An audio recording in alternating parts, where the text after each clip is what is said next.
എല്ലാ പേർക്കും ഡാർലിൻ വ്ലോഗിലേക്ക് സ്വാഗതം. ഇന്ന് ഞാനിവിടെ ചെയ്യാൻ പോകുന്നത് ഒരു അട പായസമാണ്. അതിനാവശ്യമായിട്ടുള്ളത്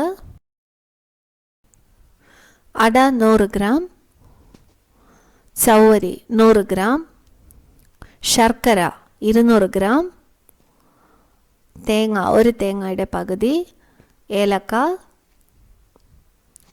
അണ്ടിപ്പരിപ്പ്, കിസ്മിസ്, നെയ്യ്, പൈനാപ്പിൾ എസൻസ്. ഇനി നമുക്ക് ആദ്യമായിട്ട് അടേനെ നല്ലപോലെ ഒരു മീഡിയം സൈസിൽ ക്രഷ് ചെയ്തെടുക്കണം. അട നല്ലപോലെ ക്രഷ് ആയിട്ടുണ്ട്. ഈ സൈസിൽ വേണം ക്രഷ് ചെയ്തെടുക്കാനായിട്ട്.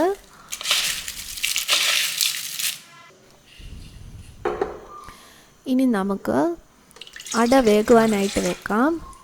അതിനായിട്ട് 250 ml 3 ഗ്ലാസ് വെള്ളമാണ് ആവശ്യം.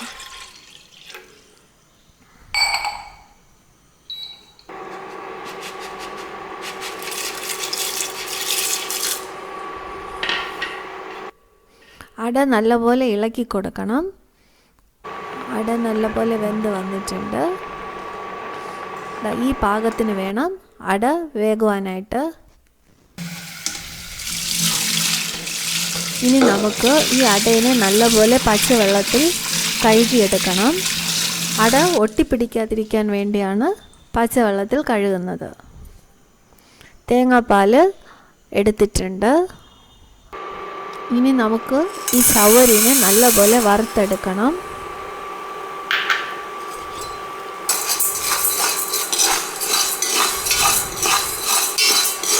ഈ പാകത്തിന് വേണം വറുത്തെടുക്കാനായിട്ട്.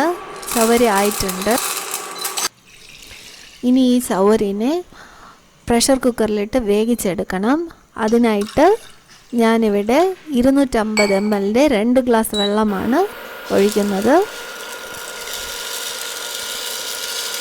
നിങ്ങൾക്ക് വേണമെങ്കിൽ വേറെ സ്റ്റീൽ പാത്രത്തിലോ നോൺ സ്റ്റിക്ക് പാത്രത്തിലോ വേവിക്കേണ്ടതാണ്. ഞാനിവിടെ പ്രഷർ കുക്കറാണ് ഉപയോഗിക്കുന്നത്.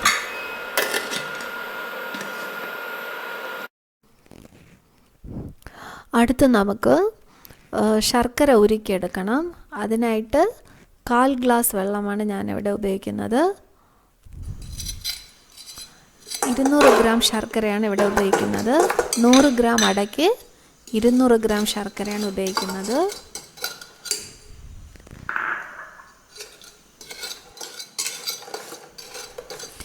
ശർക്കര നല്ലപോലെ ഉരുകി വന്നിട്ടുണ്ട്. ഇനി നമുക്ക് ഒരു പാത്രത്തിൽ 2 ടീസ്പൂൺ ഗീ ഒഴിച്ച് ആ നേരത്തെ റെഡിയാക്കി വെച്ച അടേനെ നല്ലപോലെ ഒന്ന് വറുത്തെടുക്കണം.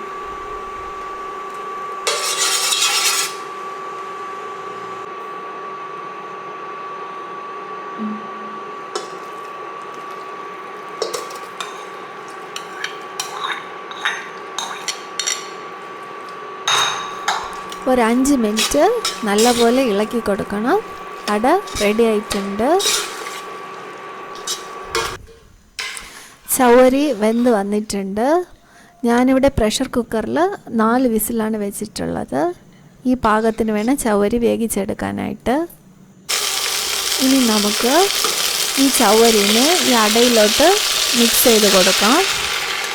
ലോ ഫ്ലെയിമിൽ വേണം മിക്സ് ചെയ്യേണ്ടത്. അടയും ചവ്വരിയും പാത്രത്തിൽ പറ്റിപ്പിടിക്കാതിരിക്കാൻ ശ്രദ്ധിക്കണം. ഇനി നമുക്ക് ശർക്കര പാനീയം അരിച്ചൊഴിച്ച് കൊടുക്കാം.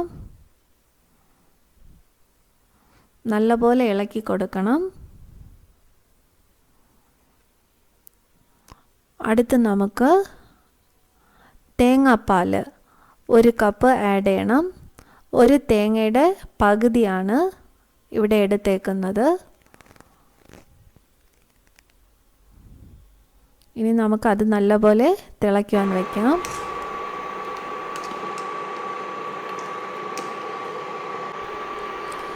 ഇനി നമുക്ക് ഒരു പാനിൽ 2 ടീസ്പൂൺ നെയ്യ് ഒഴിച്ച് ഏലക്ക വറുത്തെടുക്കാം.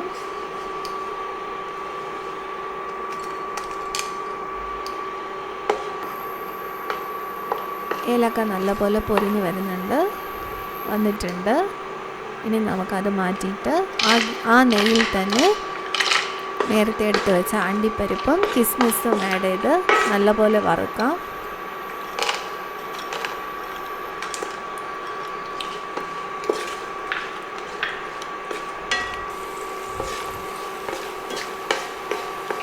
അണ്ടിപ്പരിപ്പും കിസ്മിസും നല്ലപോലെ പൊള്ളി വന്നിട്ടുണ്ട്.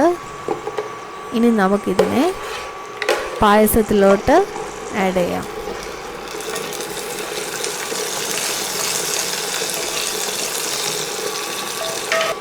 അടുത്ത് നമുക്ക് നേരത്തെ വറുത്ത ഏലക്കാനെ ചെറുതായിട്ടൊന്ന് ക്രഷ് ചെയ്തിട്ട് ഈ പായസത്തിലോട്ട് ആഡ് ചെയ്യാം. ലാസ്റ്റ് സ്റ്റെപ്പായിട്ട് 1 ടീസ്പൂൺ പൈനാപ്പിൾ എസൻസ് ആഡ് ചെയ്യണം. പായസം നല്ലപോലെ റെഡി ആയിട്ടുണ്ട്. ഇനി നമുക്കിതൊരു സെർവിങ് ബൗളിലോട്ട് മാറ്റി വയ്ക്കാം. ഇത് എല്ലാവരും ഒന്ന് ട്രൈ ചെയ്യണം. ഈ വീഡിയോ ഇഷ്ടപ്പെട്ടാൽ ലൈക്ക് ചെയ്യണം, ഷെയർ ചെയ്യണം, സബ്സ്ക്രൈബ് ചെയ്യണം. Okay, by.